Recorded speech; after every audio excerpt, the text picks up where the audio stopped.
Hi, it's Natalie from Not Christmas Autism Girl. Welcome back to my channel. So happy Valentine's Day. So today I'm going to be doing a Valentine's Day video because I want to talk, even though I'm not actually in a relationship. I love talking about relationships and shows. So I'm doing a Valentine's Day special. So I'm going to be talking about a few things related to ship/couples and on TV. And I'm just going to be talking about a few topics. So, and like, for instance, best love confessions, first kisses, best kisses, ships never got together, stuff like that. So let's get started. First of all, we're going to start with best kisses because I have to talk about kisses for some reason, even though I'm not really, anyway. So first, I'm going to be saying what the best ones are. I'm not going to be ranking them. I am going to be ranking them, but I'm not going to say worst to best. I'm just going to say these are the ones I like. So one of the least ones I like, and these are the most ones I like, kind of thing. So I'm actually going to start from the top.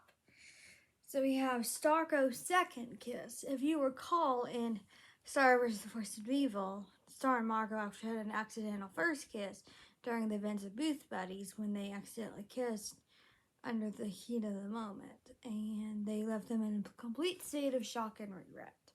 So I don't really consider that it was kind of their first kiss, but it wasn't really like a intentional moment. Now, as far as their second kiss goes, I really, really like it because it's really sweet, it's innocent, it's pure. They get together. Marco admits he loves Star and that the blooming curse was just a baloney and that he likes her, he loved her from the beginning. And so then she says she wants him to love her because she loves him too after they kiss. So it's really, really sweet. That's my number one, ultimate all-time number one. We have Zen and Addison's first kiss. Now, as you know, I really like Zen and Addison from Disney Zombies, and so they are really have this kiss at the ball. Well, they try to kiss in the first movie, and it doesn't. And after he says her real white hair is beautiful, and then they try to kiss, and they get interrupted by Z Patrol showing up, and then they attempt to kiss in the second movie after seeing Someday We're Pride, and they get interrupted again by an earthquake after they make up from their little rift, and then they finally kiss at the end of One for All. It's really, really sweet and pure. So we have Anne and Gilbert. Now, Anne and Gilbert is a slow burn couple, like I've talked about before. It's like Star and Margot. Zen and Addison are not a slow burn couple. They get together very quickly in the movie. It's just all these obstacles that get in the way of them being together, more than them being a slow burn couple. So Anne and Gilbert are a slow burn couple. They get together in the second movie. And she says, I don't want diamond sunburst or marble halls. I just want you. And they kiss. And it's really sweet. It's how they end the second movie. And you're like, at the end, you're like, finally, about time. And so, at least that's what my dad said. And I agree with him 100%. Although I had read the books before, so I kind of saw it coming. But I still loved every second of it. Peter Parker and MJ. So, as you know, I love the Spider-Man trilogy in the MCU with Tom Holland, and they have a kiss when she says, I really like you, and she says, I really like you too, and then they kiss. Before that, they had a confession, this whole confession thing. It was really, really sweet. They're so sweet, and they have so much chemistry, like I've said in a previous video. I love Peter Parker and MJ in the MCU. Then you have Bella and Will's underwater kiss. Now, they have a kiss before this, but it's not as memorable. The first kiss to me isn't as memorable as their second kiss because they actually kiss underwater after they have makeup for their fight they had. So after they got together as a couple, they kissed, then they had a fight, and then they made up underwater, and they had an underwater kiss. So it's really sweet. And then you have Cleo and Lewis get back together. So, Lewis confesses that he broke up with Charlotte and wants Cleo. He loves Cleo, and well, he doesn't think he loves her at this point. They get back together and they kiss.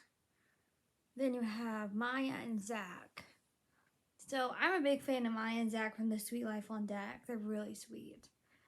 So yeah, I actually probably like that version of Maya, better than the other version of Maya from Girlies Run, even though I love Sabrina. I should do a video on the same name. I've done a couple of surveys, but I want to do a video on same name and comparing them. So then you have now I really like Fitzsimmons is a little interesting because as much as I love them, I didn't really care for their first kiss. It didn't seem quite right. Because he kissed her and then said that they were cursed. It just didn't seem right to me. King's kind of, yeah. Anyway, I love Fitzsimmons though. Best love confession. So first of all, we have Marco confesses to Star. So he's he's starting to lose his memory.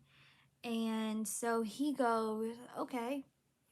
And he goes, I love you, Star. And she, and clear-headed, hears this and remembers his love confession and brings it up later. And he claims it was just fragments of his subconscious mind and he doesn't want to know. But in the end, she says, and then he says, that's the whole Marco.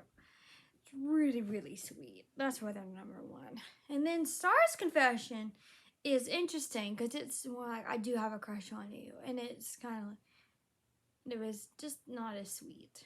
So that's why it didn't make this list. But I do like Star's confession. It's kind of like this, you're kind of put with this shock and you're left at the end of season 2 wondering, are they going to get together?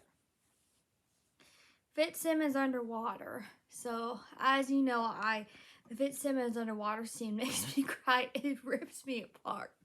But anyway, so Fitzsimmons have been sent underwater by the bad guy, Ward. And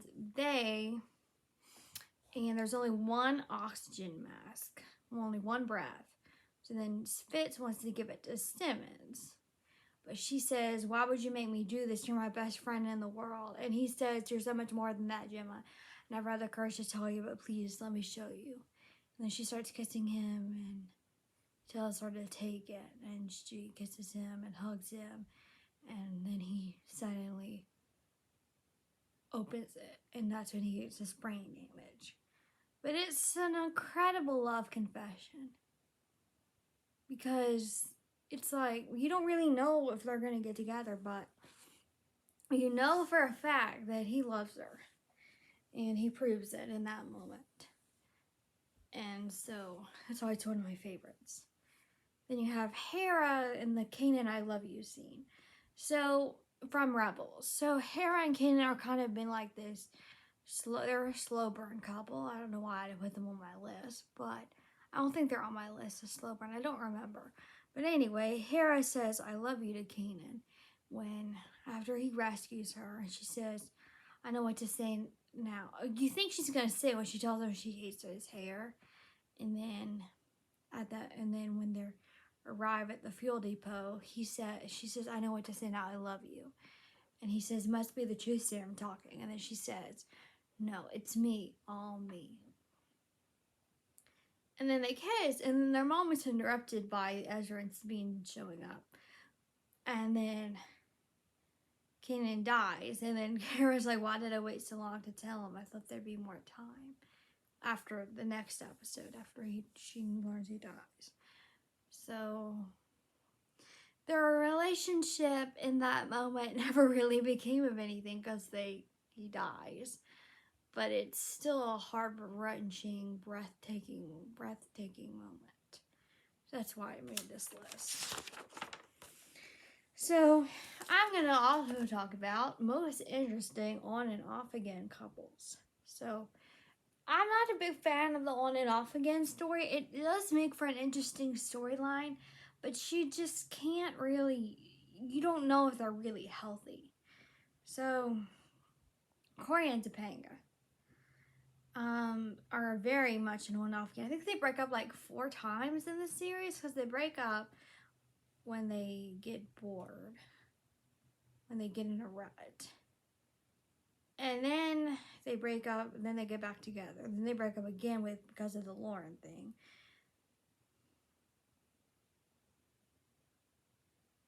And then I think they break up again, and then they break up with the whole her parents getting divorced. And then I feel like there's one more. I just can't think of what it is. So anyway, apparently it's only 3, but they're definitely an on and off again couple. It's a roller coaster with them, like I said before. Next, you have Ricky and Zane from H2O I Just Said Water. I just talked about they didn't have a best first kiss because their first kiss was when she was under the effects of the full moon. It wasn't pure and beautiful, so that's why I didn't make this list. But anyway, Ricky and Zane are interesting because they definitely had an on and off again relationship. So first they get together, and then they break up with the Mako Island thing. And then they get back together. Then they break up when her mermaid secret's revealed. And then they get back together in season 2 when he wins her back and they keep it a secret for a while. And then I think they break up again, maybe? They break up again in season 3 and stay broken up. It's really sad. But anyway, so definitely an on and off again couple.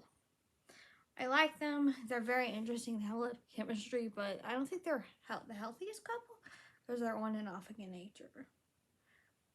And then for Kai and Skylar, I wasn't sure if they belonged on this list, but I wrote them on there anyway, just to make sure I didn't miss my thing,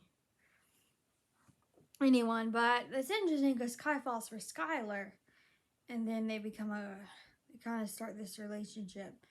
But they never really stay together, and then he tries to make it official, and she said she didn't talk to her for like 3 years.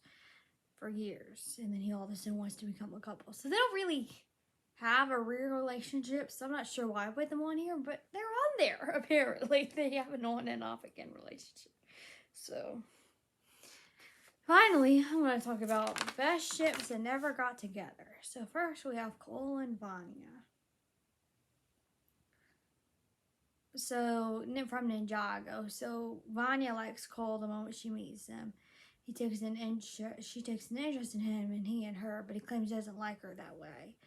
And so they stay friends, and I'm very disappointed. They never actually do anything with their relationship. And the writers claim he had no romantic feelings, but I still ship them and want them to be together. Cole deserves a love interest. He's so sweet, and she's perfect for him. She's strong, she's brave. She likes him. And she sacrifices to save him. So, come on. How can you not want them to be together? Raven and Beast Boy. Now, I made a video before as to why Raven is better for Beast Boy than Tara. So, that's why they're on this list.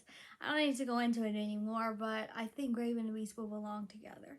And I really wish they would make it season 6 so I can see Raven and Beast Boy get together instead of Tara and Beast Boy. I just do not like Tara. Anyway, and then you have Lloyd and Akita. I'm not the biggest fan of them, but they are pretty interesting. They don't really have much development, though, so I'm not sure how I feel about them, actually. They shouldn't be on this list. Anyway, that's all for my Valentine's Day video. Hope you enjoyed. If you did, please like, comment, subscribe, do all that fun stuff. Have a great day. Bye!